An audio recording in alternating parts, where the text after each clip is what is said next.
사랑은 참 묘한 것 같아요. 분명히 행복하자고 시작했는데 왜 우리는 종종 눈물로 끝내게 될까요? 안녕하세요. 오디오북 그 남자의 그 남자입니다.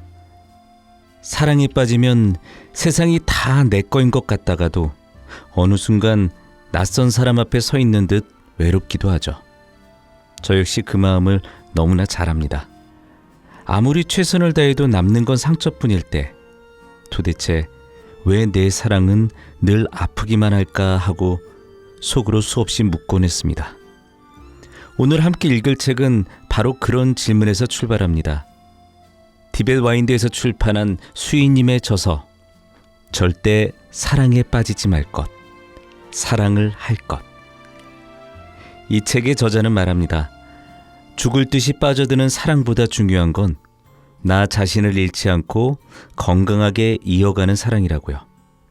그러니 이제는 사랑에 빠지는 것보다 사랑을 하는 법을 배워야 한다고요.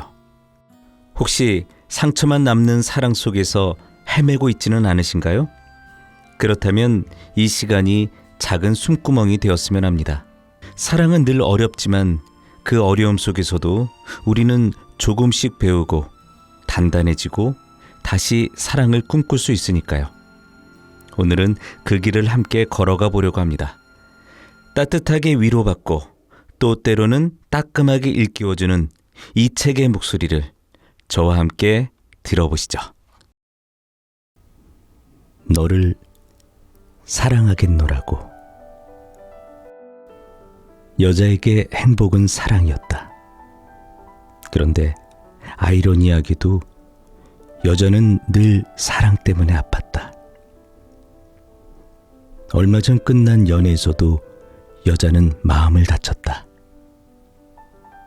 하지만 그 정도의 아픔으로 사랑을 포기할 사람은 아니었기에 묵묵히 마음을 추스를 뿐이다. 마음 한구석은 여전히 공허하고 외로웠지만 자신의 삶에 집중하며 살아가는 것만큼 좋은 치유법도 없었다. 시간이 조금 흘러 마음이 어느 정도 아물 무렵 한 남자가 여자의 인생에 불쑥 찾아왔다. 그리고 둘은 빠르게 사랑에 빠졌다. 여자는 그가 자신의 행복이라 믿었고 부푼 기대감으로 하루하루를 채워갔다. 그러나 그 믿음이 잔인한 환상에 불과하다는 걸 깨닫기까지는 그리 오래 걸리지 않았다. 남자는 늘 여자가 자신의 모든 상황을 이해해 주길 바라면서 막상 상대방을 조금도 이해하려고 하지 않았고 익숙함에 속아 연애를 방치하는 지경까지 이르렀다.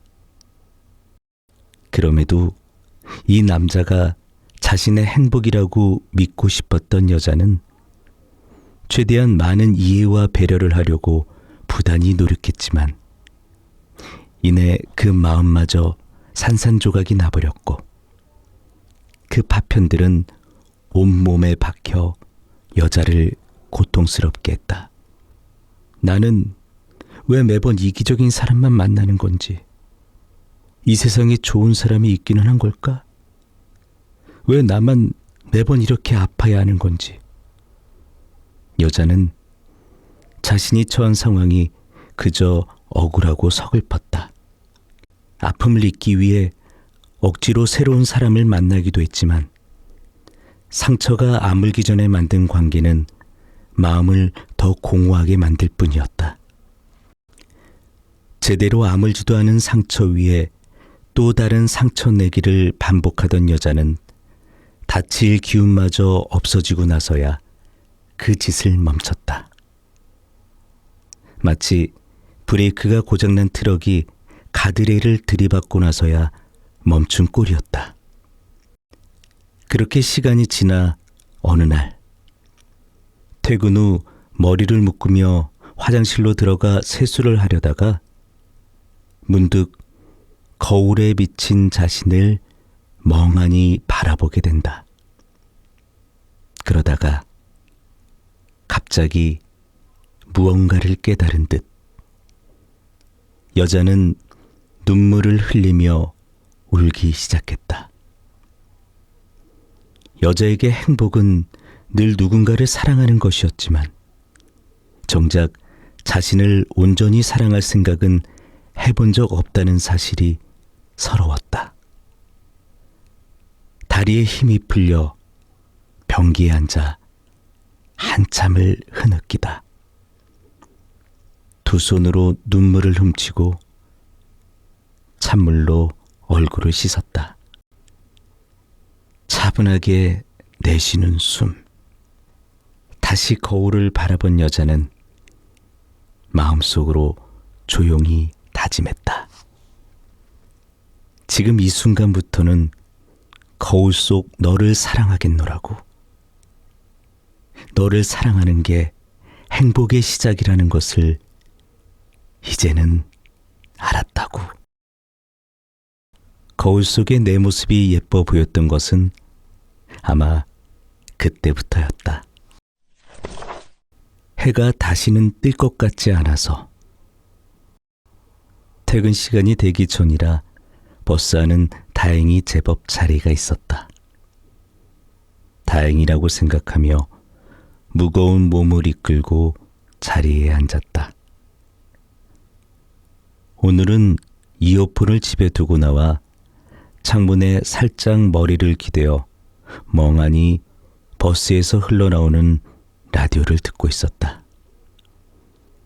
지금 여기 스튜디오 밖으로 하늘이 보이는데요. 하늘이 정말 예쁘네요. 근데 여러분, 혹시 동트기 전이 가장 어둡다는 말 아시나요?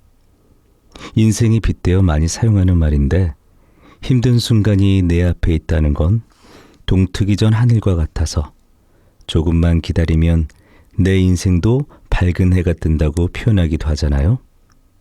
라디오를 듣고는 괜히 고개를 살짝 들어 창밖을 바라보았는데 해가 뉘엿뉘엿 지는 하늘이 정말 예쁘다고 생각했다.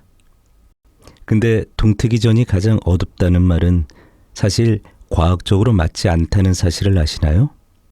가장 어두운 시간은 12시에서 1시고 사실 동트기 전이 가장 춥다고 해요. 그런데 이런 위로에 과학이 뭐가 중요하겠어요? 지금 버틸 수 없을 만큼 힘들다면 동이 틀 때가 머지 않았을 때라는 겁니다. 흥미롭게 라디오를 듣다가 문득 인생에서 가장 추웠던 시절을 떠올렸다. 2번 다시는 돌아가고 싶지 않은 시간. 얼마나 싫었냐면 마치 영영 어둠 속에 갇힌 것만 같은 기분이랄까? 당시에는 매일매일이 두려움의 연속이었고 몸을 한껏 웅크리고는 고통과 슬픔을 온몸으로 견디기 바빴다.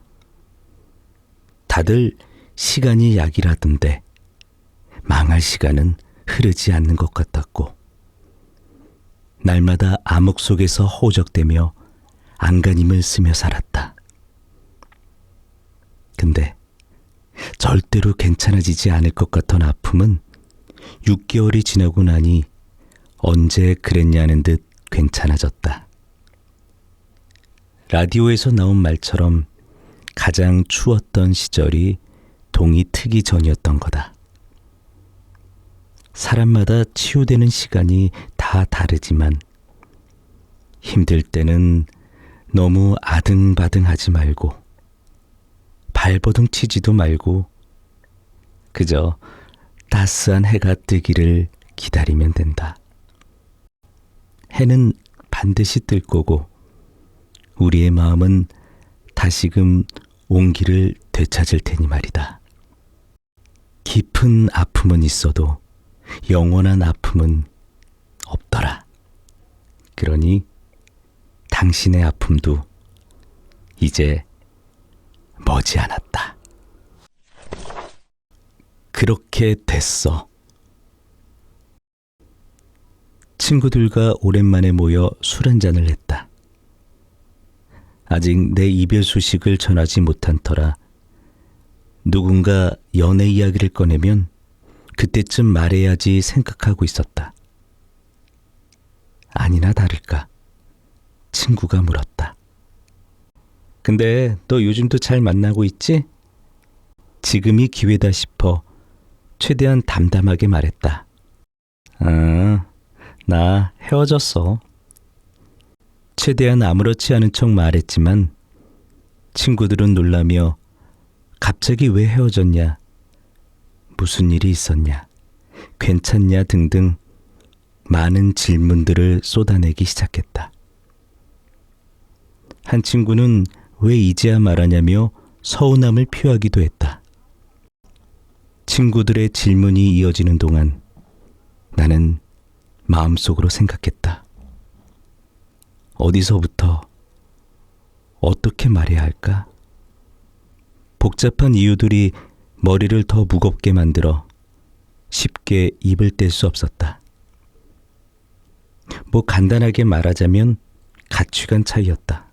사실 오래 만나면서 서로가 익숙해졌을 뿐 우리 둘은 너무 다른 사람이었다.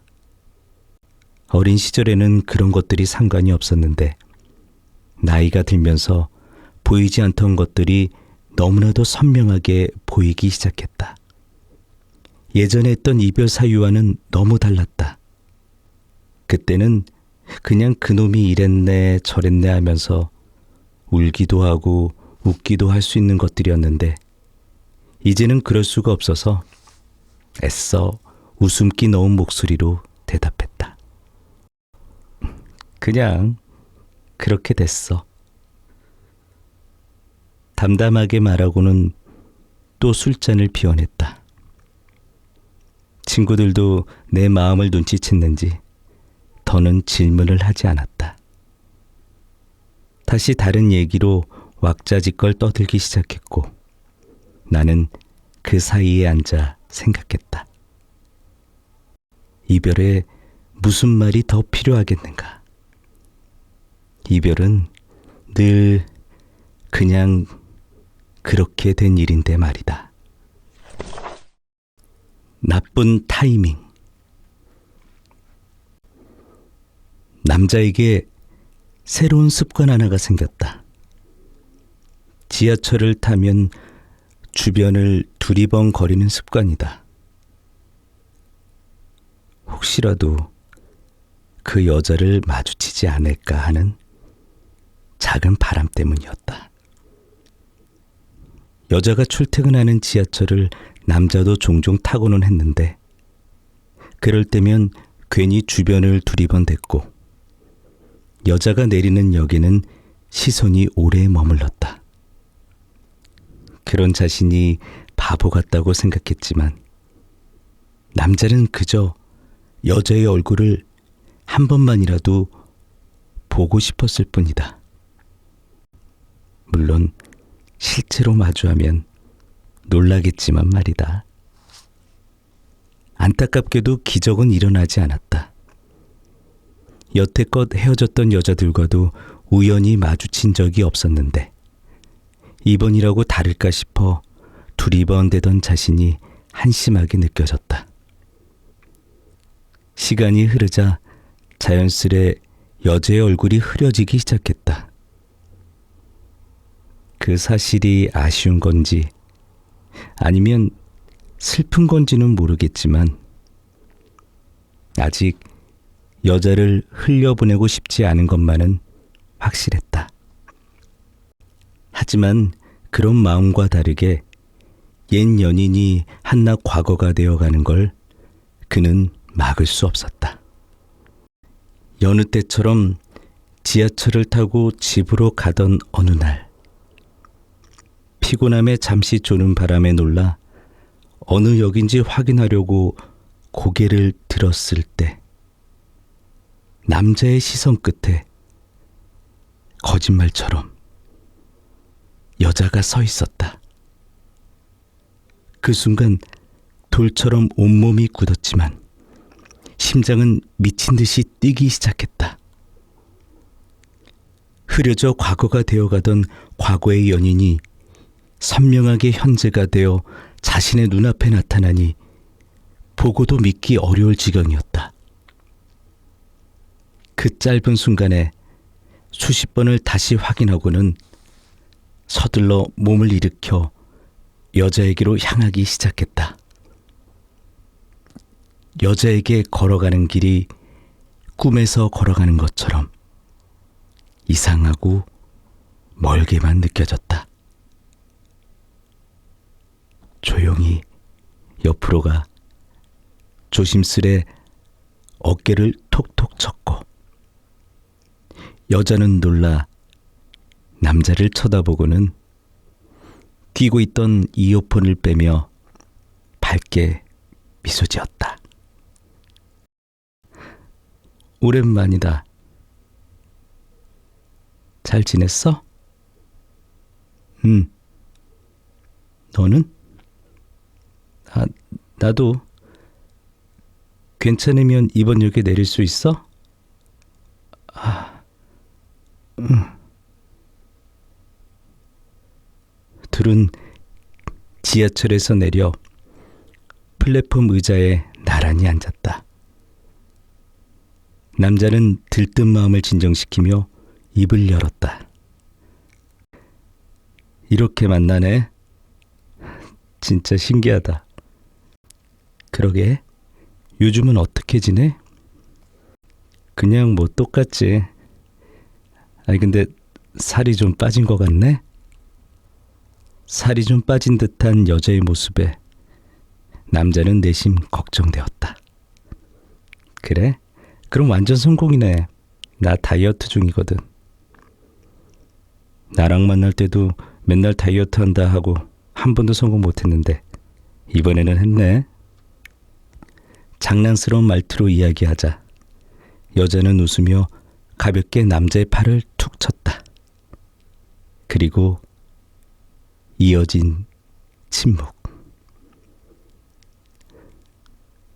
여자는 잠깐 망설이다가 말을 이어갔다. 나 결혼해.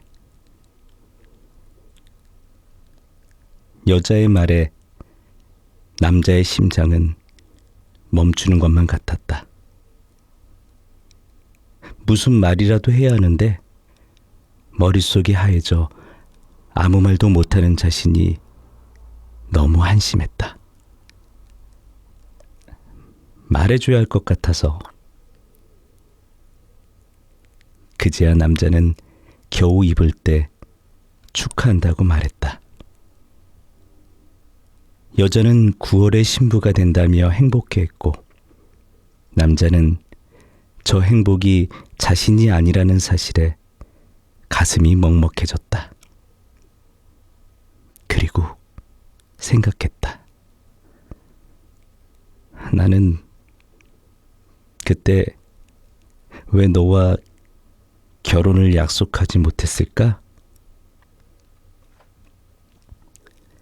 해맑게 웃는 미소를 보며 아주 잠시 예전으로 돌아간 것 같은 느낌을 받았다. 과거의 자신이 그 어느 때보다 원망스러웠지만 이내 여자와 헤어지던 날 비겁하고 멍청한 선택을 했던 자신과 서럽게 울던 여자의 모습이 떠올랐다. 다행이다. 좋은 사람 만나 결혼하는 것 같아서. 고마워. 여자는 약속이 있어서 이제 가봐야겠다며 의자에서 일어났고 때마침 도착한 지하철에 몸을 실었다. 그리고 창을 통해 남자에게 손을 흔들어 보였다. 남자 역시 손을 흔들고 여자의 모습이 보이지 않을 때까지 그 자리에 우두커니 서 있다가 이내 역 밖으로 향했다. 정처 없이 길을 걷다. 문득 어디선가 본 대사가 떠올랐다. 나는 더 용기를 냈어야 했다. 나빴던 건 타이밍이 아니라 내 수많은 망설임이었다. 저녁인데도 이제 제법 후덥지근한 바람이 분다.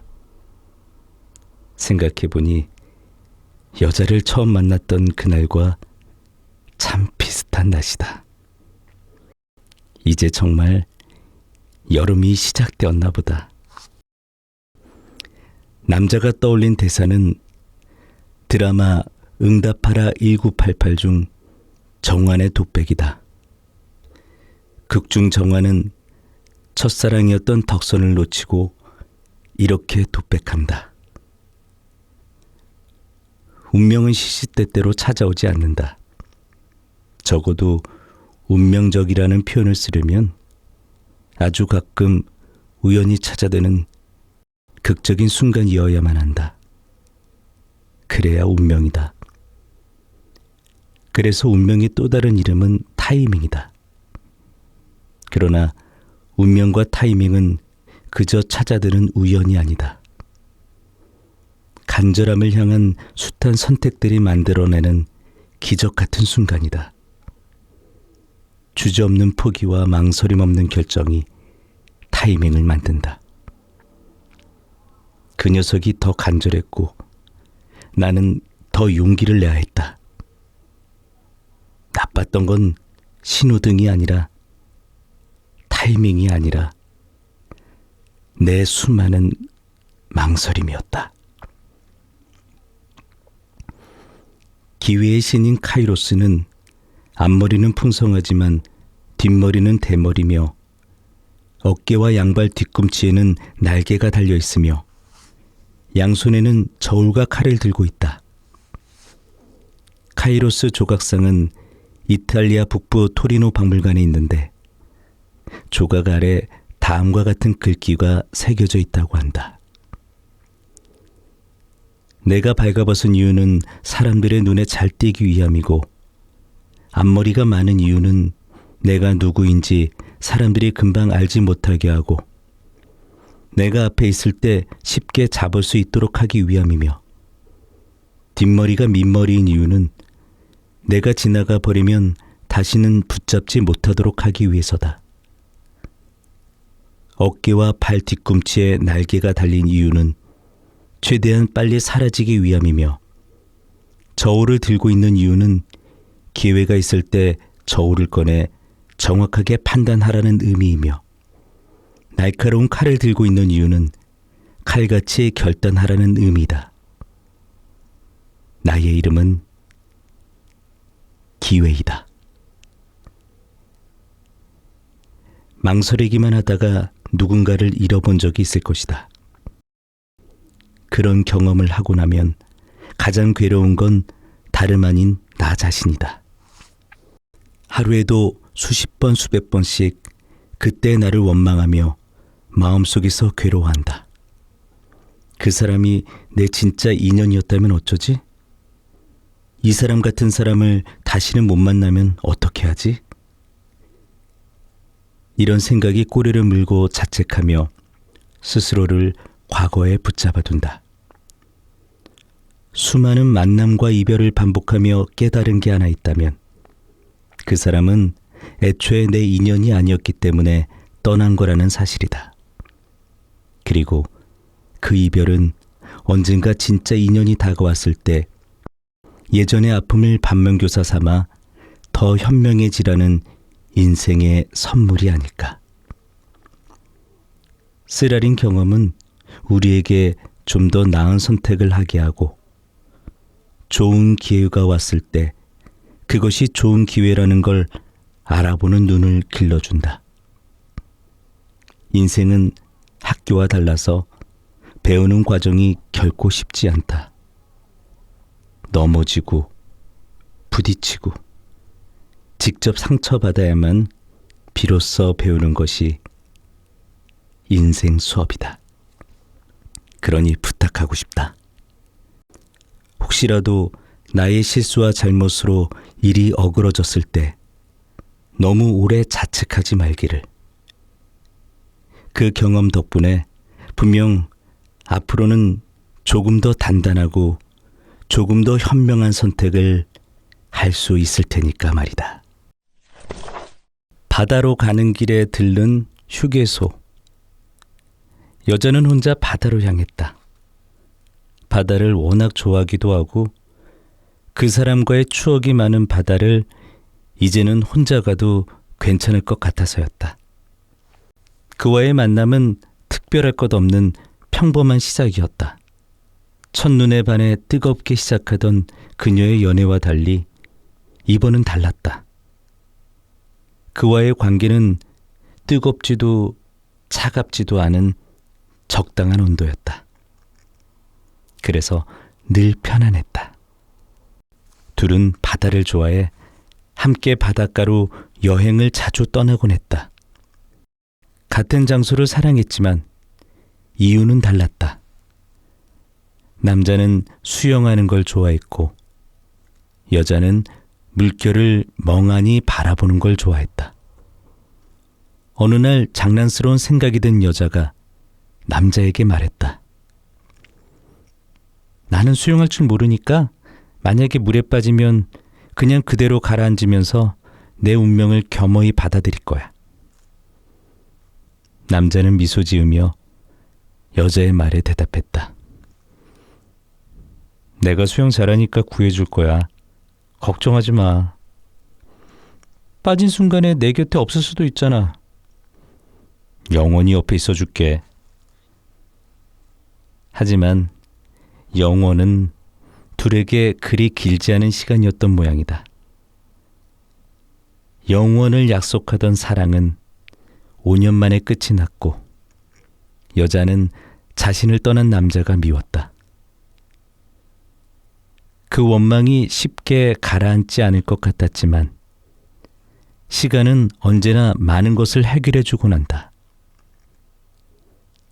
1년이 지났을 무렵 미움과 원망은 어느새 자취를 감췄고 여자는 더 이상 조수석이 아니라 운전석에 앉아 스스로 바다를 향해 나아갈 수 있게 되었다.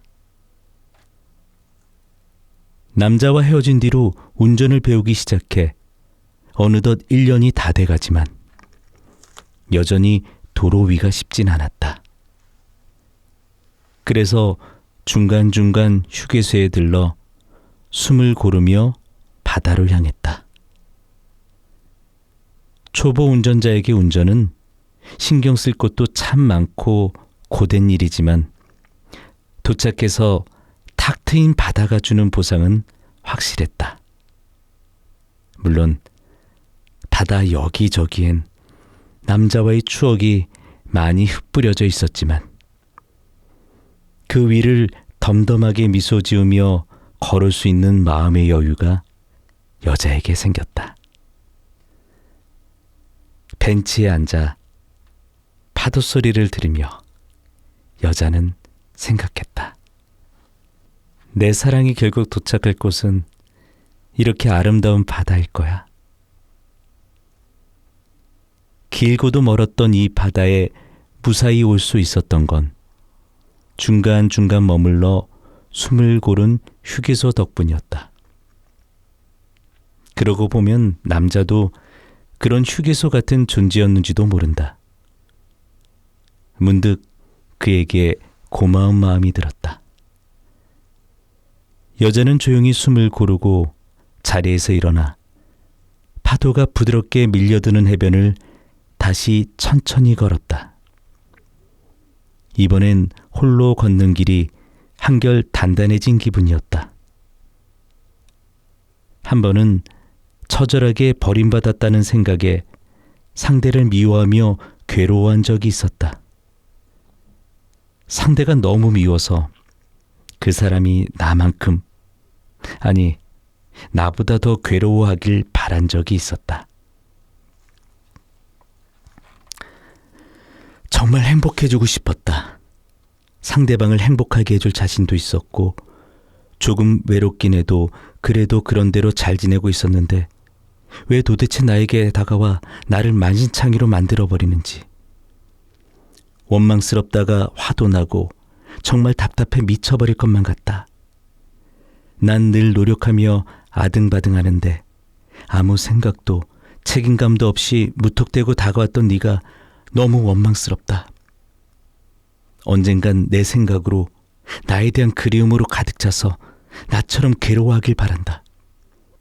네가 원망스럽지만 나는 너를 더는 미워할 수도 없고 그냥 지금 내가 할 수 있는 건 얼른 이 시간이 흘러 내가 무뎌지길 바라는 것밖에 할 수가 없다. 2016년 5월 30일 오전 1시 10분 잠 못 드는 밤 나의 일기. 언젠가 내가 썼던 일기다. 정말 괴로웠지만 내가 할 수 있는 거라고는 그 사람을 원망하는 것밖에는 없었다. 지금 생각해보면 과거의 내가 참 어렵구나 싶기도 하고 한편으론 혼자 끙끙 앓았던 내가 짠하기도 하다. 이별은 이렇게 아이러니한 감정을 많이 느끼게 해준다. 상대가 원망스러워서 괴로워하길 바라면서도 문득 그리워지고 보고 싶다는 마음과 이제는 끝내야 한다는 이성이 하루에도 몇 번씩 머릿속을 시끄럽게 만든다. 시간이 지나 돌아보면 알 수 있다. 그 사람이 없으면 안 될 것 같았던 게 아니라 그 사람과 나눴던 좋았던 순간들, 그때 느꼈던 행복과 사랑이 아쉬웠던 거라는 것을. 그가 당신에게 어떤 상처를 남겼는지 나는 알지 못한다. 하지만 그 상처 때문에 애써 그를 미워하지 않았으면 좋겠다. 이제 지난 인연을 목적지로 가는 길에 잠시 머문 휴게소처럼 생각해보는 건 어떨까? 그 휴게소에서 멈춘 시간이 아프고 숨막힐지 몰라도 언젠가는 알게 될 것이다. 그 덕분에 잠시 숨을 고르며 더 단단해졌고 그래서 더 아름다운 곳으로 나아갈 수 있었음을. 그러니 조금 더 숨을 고르고 천천히 당신만의 길을 걸어가길 바란다. 미움. 상대방이 미움을 준 거라 생각했다. 사실 미움은 늘 우리 마음에 있었는데 단지 상대방으로 인해 드러났을 뿐이다. 그래서 그 사람을 미워하지 않기로 했다. 오히려 고마워하기로 했다. 미움. 2016년 3월 17일 오후 10시 37분. 누군가를 죽도록 미워해 본 적이 있는가? 20대를 돌아보면 나는 참 많은 사람을 미워하며 살았다. 특히 나에게 상처를 주고 떠난 연인을 누구보다 깊이 미워했다. 2016년에 썼던 미움이라는 글을 다시 읽어보니 그때 나는 상처 준 이가 나만큼 아프길 바라며 끝없는 미움 속에 나를 가두고 있었다. 한동안 미움은 그 사람이 내게 준 감정이라 믿었다. 그런데 긴 시간 아득바득 누군가를 미워하다 보니 결국 미움은 누군가가 만들어준 것이 아니라 내 안에 늘 조용히 숨어있던 것이 누군가를 통해 드러났을 뿐이라는 걸 깨달았다. 그렇다면 왜 마음속 깊이 숨어있던 미움이 고개를 내밀었을까? 그건 아마도 미운 감정을 꺼내어 비워내야 할 때가 되었기 때문일 것이다. 누군가가 큰 상처를 주고 잘못했다고 한들 미워하고 저주하는 마음은 나에게 좋을 게 하나 없다. 부정적인 감정은 부정적인 감정을 낳을 뿐이니 나에게 상처 준 누군가로 인해 미움이 나의 마음에 가득하다면 지금이야말로 미움을 꺼내 털어낼 절호의 기회다. 만약 당신의 마음이 미움으로 물들었다면 어쩌면 지금이 마음을 청소할 완벽한 순간일지 모른다. 오래 묵은 미움을 털어내고 그 자리에 따뜻함과 긍정을 채워보길. 그 작은 정리가 생각보다 큰 평화를 가져다 줄 것이다. 사랑에도 유통기한이 있다면 마주하고 싶지 않던 결별이 눈앞에 닥쳤을 때 그 고통은 이루 말할 수 없이 크다. 이별이 괴로운 이유는 참 많지만 그 중에서도 가장 괴로운 점은 바로 내가 아무리 원해도 이 상황을 되돌릴 수 없다는 사실 아닐까? 나는 여전히 그 사람과 함께하고 싶은데 이제는 남보다 못한 사이가 되어버렸고 그 어떤 노력으로도 다시 예전으로 돌아갈 수 없다는 현실이 나를 가장 괴롭혔다. 그렇게 이별 후유증으로 한참을 힘들어하던 어느 날 우연히 본 영화가 있었다. 내 인생 영화라 해도 주저없이 꼽을 수 있는 중경 삼림 영화 속 대사 하나가 그 시기에 나를 붙잡아 주었다. 어느 물건이도 유통기한이 있다. 꽁치도 유통기한이 있고 미트 소시지도 유통기한이 있고 랩조차도 유통기한이 있다. 나는 의심이 들기 시작했다. 유통기한이 없는 게 이 세상에 있을까? 사랑이 통조림에 들었다면 유통기한이 없기를 바란다. 만약 사랑에도 유통기한이 있다면 나의 사랑은 만년으로 하고 싶다. 이 대사를 보고 나는 한동안 관계에 대한 사색을 오랫동안 이어갔다. 아, 그렇구나. 인간관계에도 유통기한이 있겠구나. 그 유통기한이 다만 우리 눈에 보이지 않을 뿐 언젠가는 결국 죽음으로라도 끝이 나겠구나. 그래서 나에게 이별이 왔을 땐 담담히 그 사실을 받아들이고 이별로 자신을 괴롭히기보다 이 사람과 유통기한은 여기까지였다고 생각하며 흘려보내는 마음도 가질 줄 알아야겠다. 세상에 이별을 담담하고 쉽게 흘려보낼 수 있는 사람이 어디 있겠는가. 나를 벼랑 끝까지 힘들게 한 사람과의 이별조차도 아픈 게 사람 마음인데 말이다. 하지만 일정 시간이 지나면 그 사람을 놓는 선택을 했던 과거의 내가 정말 대견하다는 생각과 함께 그때 놓길 잘했다는 생각이 들 것이다. 우리 몸에 생긴 상처도 처음엔 너무 아프고 쓰리지만 시간이 지나면 저절로 아문다. 상처가 깊었다면 흉터가 남을 수도 있겠지만 그 흉터는 더 이상 우리를 아프게 하지 않는다. 지금 너무 아파서 이 아픔이 끝나지 않을 것 같아 두려워하고 있다면 그 아픔을 차라리 받아들이고 충분히 아파라는 말을 해주고 싶다. 사랑한 만큼 아픈 건 아주 공평한 일이고 머지않아 그땐 정말 힘들었지 하고 웃을 수 있는 날이 올 테니까. 그러니 버티고 있는 나를 다독이며 건강한 일상을 되찾길 바란다.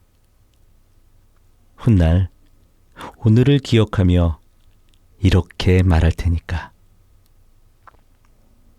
그럼에도 나는 결국 괜찮아졌다.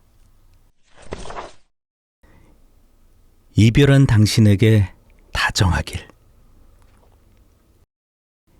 이별해서 아프다면 지금이야말로 자신에게 다정해야 하는 순간이다. 헤어짐은 머릿속에 수많은 생각들로 가득 차게 한다. 처음에는 차근차근 생각을 쌓아 올리지만 감정이 하루에도 수십 수백 번은 왔다 갔다 하기에 결국 엉망으로 쌓인 생각은 와르르 무너지게 된다. 이렇게 쌓았다가 무너졌다가 하는 날들이 반복되면 내가 못난 사람이라는 생각까지 든다. 여기서 확실하게 말해주고 싶은 게 있다. 당신은 못난 사람도 아니고 못난 인생도 아니다. 단지 그 사람과의 관계가 끝난 것뿐이지. 물론 당신의 실수나 잘못으로 그 관계가 끝났다고 자책하고 있을지도 모르겠다. 당신이 생각하는 그 실수나 잘못이라는 건 아마도 그때 그냥 한 번 더 이해해 줄 걸. 그 말은 하지 않을 걸. 용서해 주고 계속 만나볼 걸. 같은 생각일지 모른다. 설령 이런 생각이 아니라 진짜 실수했어도 괜찮다. 바람 피우는 것처럼 명백한 나쁜 짓이 아니고서야 관계를 이어가다 보면 실수할 수도 있고 잘못할 수도 있다. 중요한 건 내가 부족했다는 걸 인정하고 다음에 맺을 관계에서는 똑같은 잘못을 반복하지 않는 것이다. 이별은 교통사고와 같아서 보이는 외상이 없을 뿐 다친 환자나 다름이 없다. 아파서 병원에 입원한 환자에게 비난하고 공격을 할 사람은 아마 없을 것이다. 그러니 나 자신을 비난하기보다는 먼저 나라는 사람을 안쓰럽고 짠하게 여기는 마음을 가지길 바란다. 때로 우리는 스스로에게 가혹하게 굴기보다는 잘 돌봐주는 쪽을 선택할 필요도 있다. 날씨 참 좋다. 내가 외로움이라는 감정을 혼자서 온전히 이겨낸 적이 있던가? 가만히 생각해보니 20대가 되고 나서 연애를 쉬어본 적이 없었다. 외로움을 느낄 틈조차 스스로에게 주지 않았던 거다. 연애를 하지 않는 순간에도 늘 누군가가 있었다. 어느 노래 가사처럼 사랑은 다른 사랑으로 잊히는 거라 믿었다. 그런데 정말 숨이 막힐 만큼 힘든 이별을 겪고 나서야 문득 의문이 들었다. 그래서 내가 늘 엉뚱한 사람만 만났던 걸까? 더는 같은 실수를 반복하고 싶지 않았다. 이번엔 외로움을 제대로 마주하고 혼자서 견뎌내 보기로 마음먹었다. 예상은 했지만 홀로 서는 일은 역시나 쉽지 않았다. 외로움을 혼자 이겨내 본 적이 없으니 당연했다. 외로움을 버티는 건 생각보다 유쾌하지 않았다. 아니, 사실 끔찍했다. 홀로 있다는 것은 사람을 두렵게 만들기 때문이다. 그런데 이 두려움조차 누군가에게 기대어 덮어버리면 나는 평생 스스로 설 수 없을 것 같았다. 그래서 용기를 냈다. 혼자 많은 것을 해보기로 했다. 어느 날 혼자 한 번도 해보지 않았던 게 뭐가 있을까 고민하다가 그 사람과 함께 보러 가자고 했던 전시가 떠올랐다. 조금 망설였지만 혼자 전시를 보러 갔다. 외롭지 않을까 걱정했지만 오히려 좋았다. 누구의 눈치도 보지 않고 보고 싶은 그림 앞에 오래 머물 수 있었다. 처음으로 나만의 자유로움을 느꼈다. 그렇게 둘이 하던 것들을 하나둘씩 혼자 해보니 그동안 보지 못했던 세상이 보였다. 상대만 바라보느라 보지 못했던 것들이었다. 그리고 그것은 설렘으로 이어졌다. 혼자여야 비로소 보이는 것들이 있다는 사실이 신기했다. 물론 언제 또 외로움이 불쑥 찾아올지는 알 수 없지만 더는 그 사실이 두렵지 않았다. 예측 불가능함은 두려움을 주기도 하지만 동시에 낭만을 선물해 주기도 한다. 오늘 이렇게 우연히 들어온 카페에서 맛있는 플랫 화이트를 마실 줄 누가 알았을까? 한동안 창밖을 바라보다 남은 커피를 마시고 가방을 챙겨 밖으로 나왔다. 문을 여는 순간 뺨을 스치는 바람이 꽤 산뜻하다. 홀로 서기를 연습하는 사이 완연한 봄이 찾아왔나 보다. 날씨가 참 좋다. 조만간 혼자 여행을 떠나야겠다. 그 사람은 아니라는 증거. 나는 연애하고 이별을 겪을 때마다 늘 지난 연애를 하나하나 분석하고 나를 돌아보는 시간을 가진다. 그 이유는 같은 실수를 반복하지 않고 더 좋은 사람을 만나기 위해서다. 그래서 내가 만남과 이별을 여러 번 겪으면서 알게 된 이 사람이 내 사람이 아니라는 증거에 대해 이야기해 보려 한다. 첫 번째, 함께하는 시간이 쌓여가도 나다운 모습이 나오지 않는다. 나는 원래 장난기가 많고 유쾌한 사람인데 이 모습은 마음이 편해야 자연스럽게 나온다. 그런데 나와 결이 맞지 않은 사람과 있을 땐 시간이 아무리 흘러도 이런 모습이 잘 드러나지 않았다. 왜 그럴까 생각해보니 내 장난스러운 모습을 보여줬을 때 상대가 그 모습을 재미있어 하지 않거나 공감하지 못했기 때문에 점점 숨기게 되었던 거다. 결국 내가 나답지 못하다면 그 관계는 나와 맞지 않는 관계일 가능성이 높다. 두 번째, 대화를 억지로 이어가야 한다. 대화를 잘 통하는 사람과 이야기해 본 적이 있다면 알 것이다. 몇 시간을 떠들어도 시간이 금방 지나가고 매일같이 이야기해도 질리지 않다는 걸. 그런데 잘 맞지 않는 사람과의 대화는 그렇지 않다. 내가 아는 이야기, 농담, 관심사까지 총동원해야 그나마 대화가 이어지고 어색한 침묵이 생기면 소름이 돋는다. 상대방과 말을 이어가기 위해 애써야 한다면 그건 나와 결이 다르다는 뜻이다. 세 번째, 함께하는 미래가 그려지지 않는다. 누군가를 사랑하면 당연히 미래를 꿈꾸게 된다.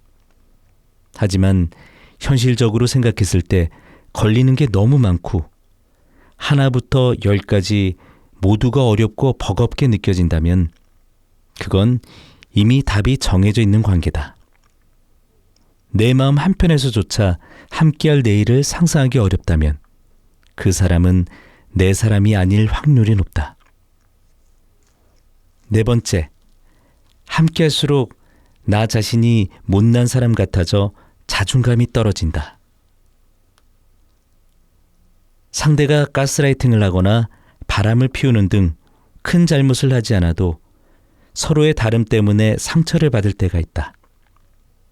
예를 들어 나는 서운한 게 있으면 그때그때 말해서 풀어야 하는데 상대는 쌓아두는 사람이라면 오히려 솔직한 내가 못난 사람 같아지고 자존감이 깎인다.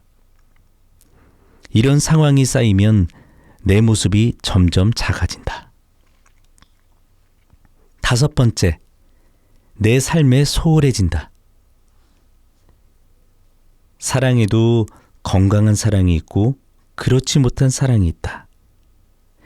건강한 사랑은 내 삶을 더 열심히 살게 하고 주변 사람들에게도 더 잘하게 만든다. 그래서 주변에서도 내가 행복한 연애를 하고 있다는 걸 안다. 반대로 건강하지 못한 사랑은 내 삶은 뒷전이 되고 오로지 상대에게만 매달리게 만든다. 여섯 번째, 만나면 좋지만 떨어지면 외롭고 생각이 많아진다. 이건 불안형 애착의 특징이기도 하다. 불안형이라면 좋은 사람과 있어도 이런 감정을 느낄 수 있다. 하지만 불안형이 아닌데도 이런 마음이 자주 든다면 그 관계는 다시 생각해 볼 필요가 있다. 7번째, 괜찮지 않은데 괜찮다고 말한다. 상대가 내 서운함을 알아주지 않거나 서운한 일이 자꾸 생기는데도 괜찮아를 습관처럼 내뱉고 있다면 언젠가 그 마음은 결국 터지게 된다. 그래서 연애에서 깊은 대화는 필수다. 8번째, 자주 싸운다. 자주 티격태격하는 커플은 있어도 그건 진짜 싸움으로 번지지 않는다. 그런데 별것 아닌 문제로 혹은 똑같은 문제로 자주 크게 싸운다면 관계에 분명 문제가 있다는 뜻이다. 9번째, 이별을 자주 떠올린다. 그 사람이 나와 맞지 않는다는 걸 사실은 내가 제일 잘 안다. 그래서 이 관계가 맞나라는 의문이 자주 들고 이별에 대한 생각이 늘 따라온다면 이미 답은 정해져 있다. 물론 여기서 한두 가지에 해당된다고 해서 당장 끝내야 한다는 뜻은 아니다. 사람마다 상황이 다르고 관계마다 정답이 다르기 때문이다. 하지만 관계에 대한 고민이 자주 든다면 그건 분명 신호다. 이별의 적신호가 켜졌다면 지금이야말로 감정이 아닌 이성으로 관계를 돌아봐야 한다. 9가지를 천천히 살펴보며 관계를 점검해 보길 바란다. 갈대처럼 살아가는 우리. 과거로 돌아갈 수 있으면 돌아갈 건가요? 이 질문에 단 한 채의 망설임도 없이 아니요 라고 말할 것이다. 나는 과거의 그 어떤 순간으로도 돌아가고 싶지 않다. 나는 행복이라는 것을 온전히 느끼기 시작한 지 그리 오래되지 않았다. 나에게 인생은 즐기는 것도 사는 것도 아닌 그저 버티는 것이었다. 삶은 내게 언제나 고통스럽고 버겁고 힘든 존재였다. 물론 과거의 나는 지금보다 훨씬 더 유약하고 금세 부러질 것 같은 사람이었기 때문일지도 모르겠다. 지금은 그때보다 조금 더 단단해졌을 뿐 여전히 나는 유약하고 못난 인간이다. 그래서 여전히 우울하고 불안하고 의심하며 하염없이 흔들린다. 하지만 어차피 흔들릴 거라면 억센 바람에도 쉽게 꺾이지 않는 갈대처럼 살아보려 한다. 바람이 불면 바람에 몸을 맡겨 이쪽으로도 기울고 저쪽으로도 기울며 유연하게 살아가고 싶다. 그렇게 흔들리다 보면 바람은 언젠가 반드시 그친다. 그리고 그때 나는 아무 일도 없듯이 꼿꼿이 서 있을 것이다. 혹시 지금 나처럼 한없이 흔들리고 있는 갈대가 있다면 부디 그 흔들림마저도 스스로를 단단하게 만들어주는 과정임을 믿어주기 바란다. 나는 오늘도 나와 같은 갈대들을 진심으로 응원하고 있다. 지나간 사랑은 나에게 이정표가 되어 주말이었지만 그날따라 아침 일찍 눈이 떠졌다. 대충 눈을 비비고 창밖을 바라보다가 문득 이별 후에 남는 게 뭐가 있지라는 의문이 떠올랐다. 그 생각을 조금 더 깊게 하고 싶어 따뜻한 에스프레소 한 잔을 내렸다. 무더운 여름이었지만 묘하게 따뜻한 커피가 잘 어울렸다. 의자에 앉아 지나간 사랑들을 하나하나 떠올렸다. 열렬히 사랑했고 미워하기도 했고 증오했으며 아팠고 슬펐고 행복하기도 했고 화가 나기도 했으며 즐겁고 속상하기도 했다. 하지만 지나간 사랑이 결국 내게 준 건 명확했다. 나는 어떤 사람인지, 그리고 그런 나와 잘 맞는 사람은 어떤 사람인지 알게 되었다는 것. 물론 이별 직후에는 그저 고통뿐이라 온갖 부정적인 감정들이 나를 휩쓸었지만 그 모든 것은 결국 잠깐이었다. 마시던 에스프레소 잔을 내려놓고 멍하니 바닥을 바라보다가 조용히 고개를 끄덕였다. 그래, 지나간 사랑 덕분에 나는 나를 알게 되었고 그 덕에 이제는 나와 가장 어울리는 사람을 알아볼 수 있게 되었다. 그렇게 나는 이별에게서 나를 배웠다. 생각이 정리될 무렵 핸드폰이 진동하며 울렸다. 나와 어울리는 그 사람이 보내는 아침 인사였다. 나는 밝게 미소 지으며 초록색 통화 버튼을 눌렀다. 잘 잤어? 잠긴 목소리로 대뜸 보고 싶었다며 사랑한다고 말하는 그 사람이 어찌나 귀여운지 배시시 웃으며 나도 답했다. 나도 사랑해. 지나간 사랑은 나에게 이정표가 되어 주었고 그 이정표 덕분에 나는 내 사랑의 목적지에 닿을 수 있었다. 이제는 그 길을 안내해 준 모든 지나간 사랑에게 고맙다고 말할 수 있다. 사랑의 정의. 나 사실 사랑의 정의에 대해 늘 고민했었어.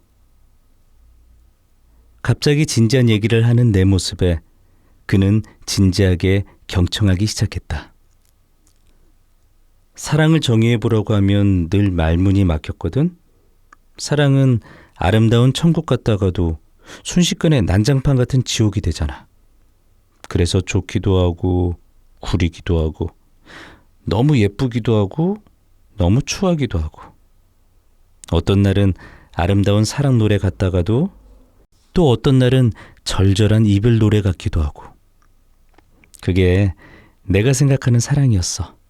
그는 고개를 끄덕이며 아메리카노를 한 모금 마셨다. 그 모습을 바라보며 나는 말을 이어갔다. 근데 이제는 사랑이 뭔지 알 것 같아. 그가 궁금한 듯 눈을 반짝이며 물었다. 뭔데? 나한테는 네가 사랑이야. 추운 겨울에도 내가 커피 마시고 싶다고 하면 바로 달려가 사오고 왕복 3시간 넘는 거리를 매주 나를 만나러 오고 내가 좋아했던 과자를 기억해 선물해주고 늘 조수석 문을 열어주고 언제나 너보다 나를 먼저 생각하잖아? 나를 보며 사랑한다고 말할 때 반짝이는 눈동자도 좋고 내 모든 순간을 빛나게 하고 싶어하는 네가 나에게는 사랑이야. 내가 건넨 말에 아이처럼 기뻐하며 사랑해 라고 말하던 그의 눈동자가 다시 반짝였다. 그 눈동자 안에서 나도 빛나고 있었다. 나는 또 한 번 확신했다. 이게 사랑이 아니라면 세상에 사랑이란 건 존재하지 않을지도 모른다고. 나에게 사랑이란 결국 당신의 이름 3글자였다. 나는 지금 이 순간에도 당신을 깊고 조용히 사랑하고 있다. 너무 사랑해서 눈물이 나. 함께 마당에 앉아 하늘을 바라보며 늘 그랬듯 시답잖은 소리로 낄낄대며 웃고 있었다. 그러다 문득 엉뚱한 질문 하나를 꺼냈다. 만약 내가 죽는 날을 알게 됐는데 그게 얼마 남지 않았다면 어떨 것 같아? 내 말을 듣자마자 그는 손사래를 치며 그런 말 하지 말라며 금세 슬퍼했다. 그 모습이 귀여워서 나는 만약에를 힘주어 다시 말했다. 나는 남은 날들을 사랑하는 사람들과 아낌없이 행복하게 보내다가 미련 없이 하늘나라로 갈 거야. 그는 내 태연한 말투에 살짝 서운한 듯 시무룩하더니 이내 진지하게 말했다. 우리는 건강하게 오래 살다가 같은 날에 죽을 거야. 그래도 아주 만약에, 정말 만약에 그렇게 된다면 나는 하고 있는 일 다 그만두고 수희 옆에서 죽는 날까지 곁에 있을 거야. 정말 그런 상황이라도 된 듯 씁쓸하게 말하는 그의 말에 마음이 저릿해져 눈물이 날 것 같았다. 아랫입술을 꽉 깨물고 하늘을 올려다보며 애써 눈물을 참았지만 이미 흐른 눈물은 멈출 줄 몰랐다. 이상하다고 느낀 그는 내 얼굴을 바라보다가 눈가에 맺힌 눈물을 보고는 서둘러 휴지로 조심스럽게 닦아주었다. 그 손길을 바라보며 문득 생각했다. 이 사람 때문에 흘린 눈물은 늘 기쁘거나 행복해서였다. 너무 사랑해서 흘린 눈물뿐이었다. 울음을 멈춘 내 손을 꼭 잡아주며 그는 아무 말 없이 내 옆에 앉았다. 우리는 나란히 고개를 들어 하늘을 바라보았다. 하늘이 참 예뻤다. 그리고 그 옆에 그가 있어서 더 예뻤다. 지나간 사랑도 사랑이었구나. 첫사랑이 끝났다. 내가 먼저 이별을 고하는 날이 올 줄은 정말 몰랐을 만큼 사랑했는데 사람 마음이라는 게 참 그렇다. 이별을 고한 건 나였지만 그렇게 해야만 하는 상황이 나에게 왔다는 사실이 슬퍼 펑펑 울었다. 우린 참 많이 싸웠다. 싸움의 이유는 대부분 그 사람의 고질적인 습관 때문이었고 반복되는 다툼은 내 마음을 점점 지치게 만들었다. 그렇게 우린 첫 번째 이별을 맞았다. 반년쯤 지나 다시 만났고 잠시 괜찮은 듯 보였지만 결국 똑같은 일이 반복되었다. 이번엔 확실히 알 수 있었다. 내 마음이 진짜로 끝났다는 걸. 두 번째 이별을 고하던 날, 이번엔 다를 줄 알았는지 평소 눈물 한 방울 없던 사람이 울며 더 잘하겠다며 나를 붙잡았다. 그 눈물을 보자 괜히 미안해졌고 나도 같이 울다가 결국엔 웃으면서 이렇게 말했다. 그러게 있을 때 잘하지 그랬어. 바보같이 울긴 왜 울어. 울지 마. 그냥 그 사람 탓이라도 하면 내가 조금 덜 힘들까 싶었던 것 같다. 그게 우리의 마지막이었고 나는 그 후로 일주일 동안 매일 울었다. 그를 잃은 슬픔이었는지 소중한 사람이 사라졌다는 상실감이었는지 그 감정의 정체는 알 수 없었다. 문득 스스로에게 물었던 적이 있다. 지나간 사랑은 더 이상 사랑이 아닌 걸까? 내가 있던 그 사랑은 어디로 사라진 걸까? 답을 찾지 못한 채 시간은 흘러 어느덧 2년이 지났다. 그러던 어느 날 전혀 예상치 못하게 그 사람과 통화를 하게 되었다. 묘한 기분이었지만 반가웠다. 우리는 지난 날을 떠올리며 웃으며 이야기했다. 우리 햄버거 진짜 자주 먹었던 거 기억나? 아, 맞아. 그랬었지. 그는 잠시 머뭇대더니 뜻밖의 말을 꺼냈다. 근데 그거 알아? 나 사실 햄버거 별로 안 좋아해. 장난스럽지만 씁쓸함이 묻어나는 말에 순간 아무 말도 할 수 없었다. 나름 눈치 빠르고 남을 잘 살핀다고 생각했는데 한 번도 그런 걸 눈치채지 못했으니까 괜히 미안한 마음이 밀려왔다. 다른 거 먹자고 말하지. 너무 미안하네. 나의 중얼거림에 그가 웃으며 말했다. 근데 이상하게 너랑 같이 먹으면 진짜 맛있었어. 그 한마디에 2년간 답하지 못했던 질문이 풀렸다. 지나간 사랑도 사랑이었다는 것. 그 사랑을 품고 살아갈 수 있다는 것만으로도 큰 선물이라는 것. 우리 진짜 운 좋은 것 같아. 그렇게까지 사랑했던 추억을 좋은 마음으로 품고 살아갈 수 있잖아.